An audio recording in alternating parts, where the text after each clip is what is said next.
I'm so nervous.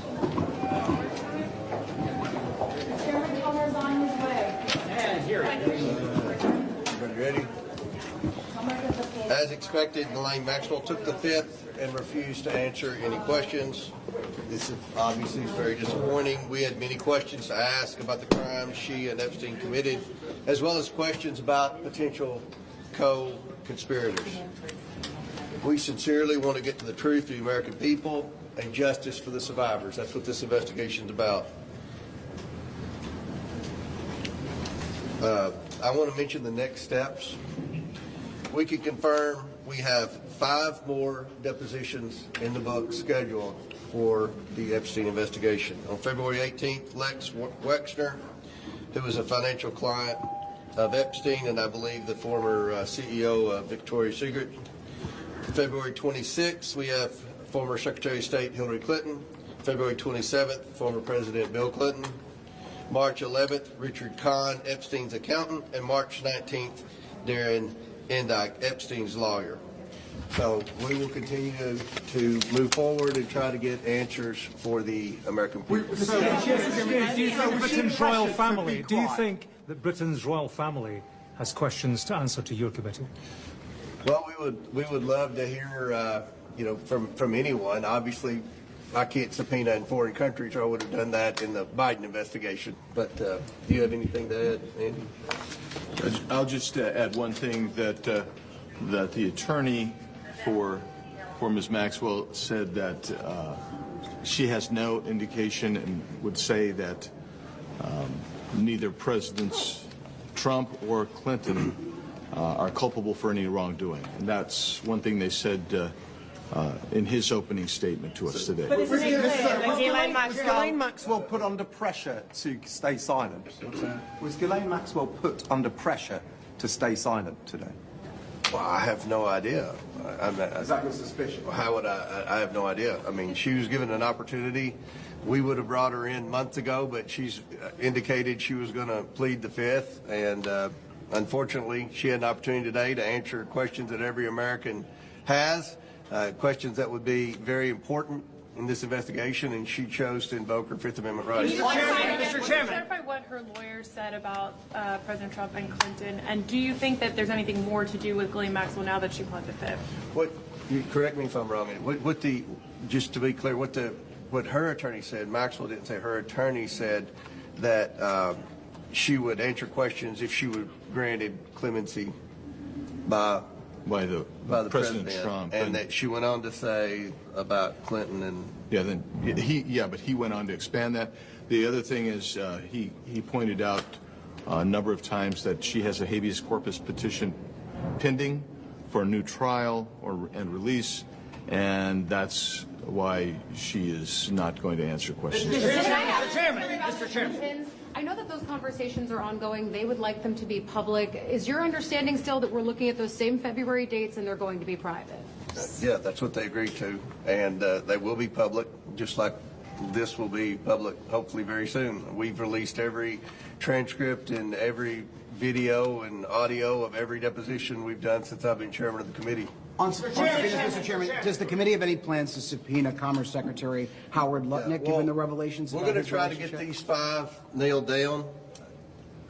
We've got a lot of very important people we're trying to bring in to answer questions. We don't want to do anything to jeopardize the 5 that we have on the book. So we'll see what happens here, and we'll move forward. Do you have concerns? We're interested in talking to anyone that might have any information that would help us get justice for the survivors. Yes. Mr. Chairman, thank you. On the disagreement with the Clintons about closed-door videotape testimony versus public hearing, are you concerned that this will be enough to restart contempt proceedings, or do you think you'll come to a resolution? I mean, they said they agreed to a standard deposition. That's what a standard deposition is. Every time I've come out here for a press gaggle with you all, we've had a standard deposition. So this is how depositions work, and it will be made public. So they want a public deposition. This is what they're going to get. Mr. Chairman, can I ask you about Ilhan Omar for a moment? Mr. Chairman, your investigation of thank you. Your investigation about Ilhan Omar. Why are you targeting her when there is Ilhan Omar? your committee investigation with Ilhan Omar, when there is a process in the House, if people have questions about their conduct, this would go through the Ethics Committee. Why is this under the jurisdiction? And I've spoken, I'm glad you asked that question. I've spoken with the Ethics Committee. The Ethics Committee has jurisdiction over members of Congress. The two businesses in question are owned by Ms. Omar's husband. So the Ethics Committee does not have jurisdiction over a spouse, only a member. So that's why we just asked, we would have questions. I don't think anyone would. But it would pertain to her overall finances, because that is listed on her financial disclosure report, even though that's her spouse. We've run this by the Ethics Committee, and we think this is the appropriate route. So, and we'll do one more question. One yes. question on just going back to the Clinton deposition, sorry for the space.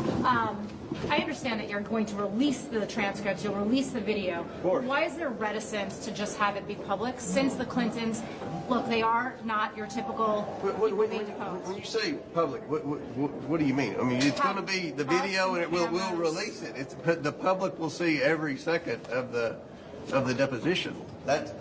But not I think at the they're time trying that to it muddy the. happens. What's that? But not at the time that it happened. So what's the reticence? What, a few seconds later? I mean, I think the Clintons are trying to muddy the waters and create a false narrative, like depositions behind closed doors. That deposition was behind closed doors, but you had at least 10 members of Congress in there, and you'll have the video, I hope, very soon. Ghislaine Maxwell. Yes. Go ahead. All right. Ghislaine Maxwell, we know from the Epstein files, didn't tell the truth. She got moved to an open prison. Now she's asking for clemency to speak at all. Was it a mistake to move her to that prison? Should she be moved back? I don't know the rationale for moving her from one prison to the other, but look, initially she had asked that the Oversight Committee grant immunity, and when we met with the survivors of Epstein, it was pretty clear, according to the survivors, and you know, we had 20-some members in that meeting, that Maxwell was a very bad person, and she committed a lot of crimes. And it was the intent, in my opinion, when we left that meeting in a bipartisan manner, that we would not grant immunity. Now, what she said today, she's asked for clemency from the president. So I personally, for the reasons you just stated, don't think she should be granted any type of immunity or clemency.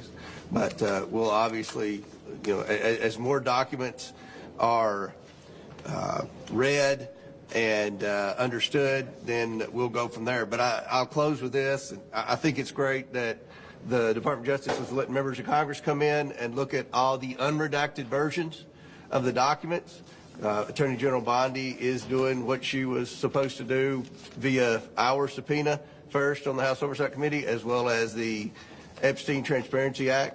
So I think we're finally going to get some answers, and hopefully at the end of the day we can do what our objective is in this hearing, provide justice for the survivors. So thank you all very much. Do you have a location for the Clinton deposition yet?